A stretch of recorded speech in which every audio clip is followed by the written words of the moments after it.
Good morning, good afternoon, good evening. This is Alan Burgos from the hashtag wokwithLan channel.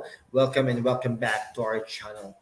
Guys, if you are not yet subscribed to our channel, please do it so now so that you can be a part of this growing family. Officially, we are now, wait, let me check. We are now officially 9,310 subscribers. Konti na lang guys. Magte 10,000 subscribers milestones na tayo. Maraming salamat po sa inyong lahat. Mabuhay po kayo. Mahal na mahal ko po kayo. I love you all. At mag-iingat po tayo lagi, lalong-lalo na sa mga panahon ngayon at bumabagyo at umaaraw, minsan umuulan, hindi po natin maintindihan na talaga ang panahon. Okay, ang pag-usapan po natin today ay yung pananakot po ni Dong Gonzales ng Pampanga. Hindi po yan taga Mandaluyong taga Pampanga po yan, Kabalen po yan, no? Mekeni, yan.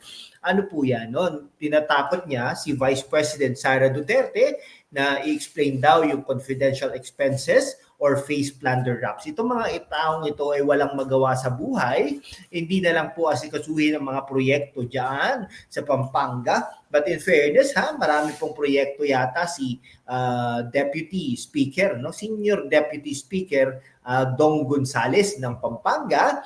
Talagang makikita mo na ang mga mukha ng kanyang mga kamag-anak at siya dyan sa Pampanga at ang kanyang mga pangalan sa mga pinapagawa niya ng mga daan at mga tulay dyan sa distrito ng San Fernando. San Fernando ba yan? Ng Arayat at ng San Juan at ng Mexico. Yan yung yan po yung mga lugar ni Dong Gonzales, no? Siyempre, no? Sabi niya, si VP Sara Duterte na inaasahan nating magiging Pangulo ng Pilipinas sa 2028 ay nangangamba na harapin niya ang potential plunder case dun sa kaso alleged failure na i-justify yung use of 112.5 million in confidential funds from the Department of Education. Lahat ito politika. Maniwala po kayo. Reportedly withdrawn during the first 3 quarters of 2023, her first full year in office. Nako po, 2022 nga hindi, no? 2023, 2024 hindi pa nga, no? Dahil nga nag-resign na siya noong kalahati ng taon, di ba?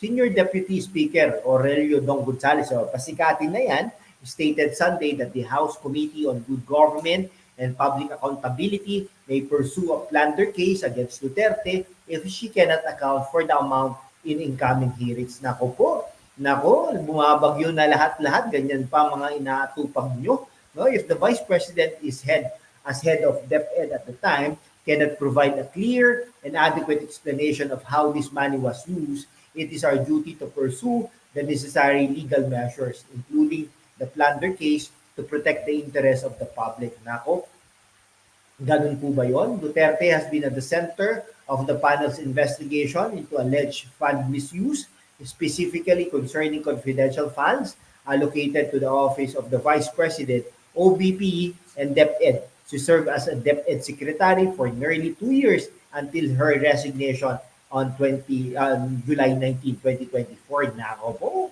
itong Dong Gonzales na ito, pero ilan po bang nakuha natin na proyekto dyan kay Speaker Romualdez para sa ating mga kababayan dyan sa Pampanga? Pero in fairness naman, maganda din po yan, no? Okay, the OVP and the DepEd reportedly receive a combined 150 million in confidential funds. Maliit nga yan 150 million. Kayo dyan, billion yan, allegedly, no?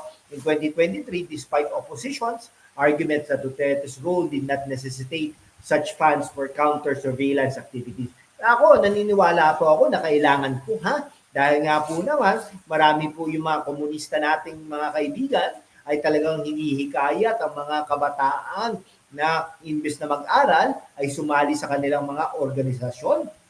Ayan, the committee's latest hearing on October 17 revealed that 112.5 million was withdrawn by DepEd Special Disbursing Officer Edward Pajarda through 3 checks as cash advances, each worth 37.5 million during the first 3 quarters of 2023 according to DepEd Undersecretary for Finance Annalyn Sevilla. Siyempre, wala na siya sa lugar at posisyon. Siyempre, itong mga ito magbabaliktaran na. Dahil na-pressure na ng mga hinayupak na mga ating mga kaibigan dyan sa ewan. Sevilla explained that the panel that her role was limited to processing the disbursement as required by Joint Circular number 12/2015-01, which governs the release of confidential funds. She noted that DepEd's Finance Office had no role in supervising the actual use of the funds. However, Sevilla assured the panel that this encashment process followed the required procedures for confidential funds. Yun naman pala eh. Di ba? Sinunod naman pala na VP Sara Duterte o kaya kung sino man yung nag-withdraw na yon, sinunod naman pala. Pahiya ka ngayon, Dong Gonzales. Gonzales pointed out inconsistencies in documentation, noting that the funds were labeled as maintenance, the other operating expenses, MOOE, rather than confidential funds. Kung hindi siya confidential funds, bakit mo i-label na confidential funds? Nako po. He raised concerns about transparency and the categorization of the funds suggested nako, wag po tayo wag po kayong mga ipokrito at ipokrita, no? Yung mga kayo nga po, sige nga po, maglatag nga po kayo ng mga pondo-pondo diyan, no? Magkano po mga nagastos nyo sa mga budget na yan at saka sa mga proyekto nyo diyan sa kanya-kanya yung mga distrito, wala. Ayan, yung sabi, the 112.5 million in question was part of a 150 million confidential fund requested by DepEd to address issues such as school abuse prevention, anti-extremism, and counter-insurgency. According to Sevilla, this was the first time DepEd received confidential funds. Yun naman pala eh. Di mas maganda dahil nga naman, ngayon ka nga lang pala naka-receive ng ganon, ang DepEd, di mas maganda, di ba? O at least, nagtatrabaho si Vice President Sara Duterte, if the utilization of 112.5 million remains unexplained, we may have no choice but to consider recommending the filing of plunder case. Gonzales warned, citing that the total amount in question significantly surpassed the plunder threshold of 50 million. Pero tingin ko, hindi po pwedeng i-demanda si Vice President because of immunity.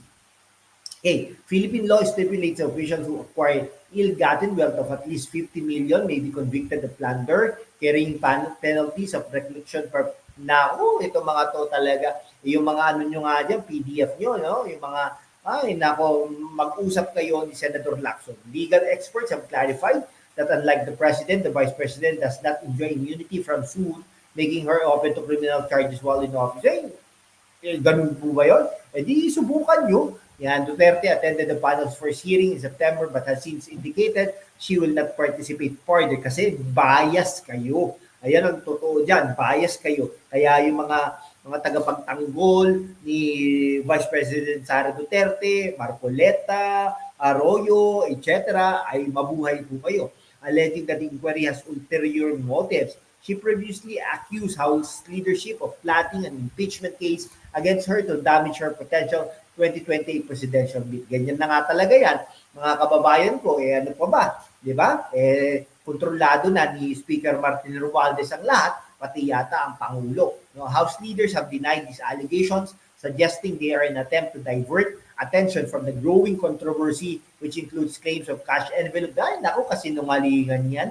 The panel was set to resume the investigation on Monday, but was postponed due to severe, ayan nga ano-ano pa mga inaatupag nyo no? Nako, mga inayupak, iba-iba pa mga inaatupag nyo, bumabagyo na lahat, imbes na i-ano nyo, no? I-challenge you na i-ano nyo lahat yan, no? Tulungan nyo ang ating mga kababayan without your names on it, without your faces on it. Napaka-trapo talaga, napaka-epal. Sige po, hanggang dito na lang po mga kaibigan ko. Maraming salamat po sa inyong lahat. Mabuhay po.